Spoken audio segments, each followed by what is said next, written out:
Hello, today I'm going to give you a really quick tip on a great way to pin hair into an updo to make it last, stay, and look really beautiful without actually seeing your pin. So I'm Heidi with Updo Collective, and I'm happy to teach you all things updos.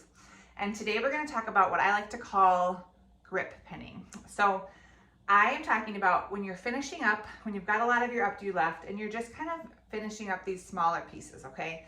So instead of wondering where they should go, jamming pins in, and making things look messy and frizzy at the end, you can be really intentional with how you pin and make it look really soft and beautiful.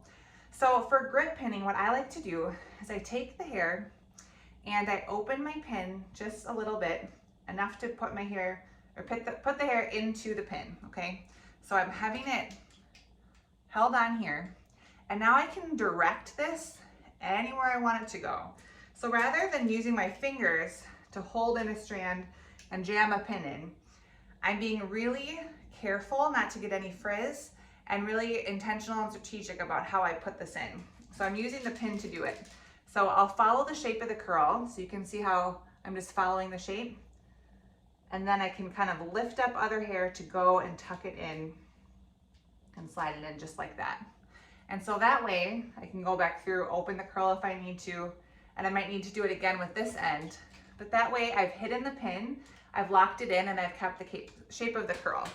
So again, rather than grabbing your hair, risking getting it frizzy, tucking your fingers in, and then trying to put a pin in afterwards, we're gonna go through, gently hold the curl, grab it with your pin, follow the shape of the curl. So you might need to even move the pin a little bit if you need a bigger loop, okay?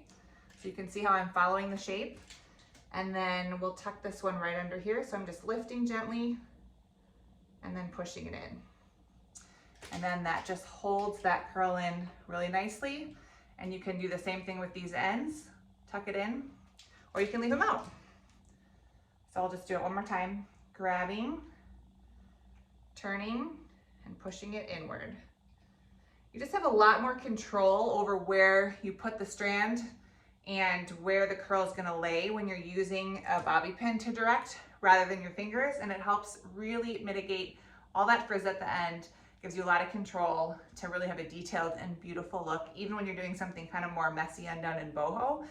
It's a great tool for finishing and making your styles look really polished and beautiful. So if you like this quick tip, like the video, join me at the Updo Collective on Facebook, and I also have a great freebie for you that I'll put in the comments on how to start every updo with confidence so you don't feel overwhelmed when you get started, and you can have a strategy and a plan before you get lost in it, okay?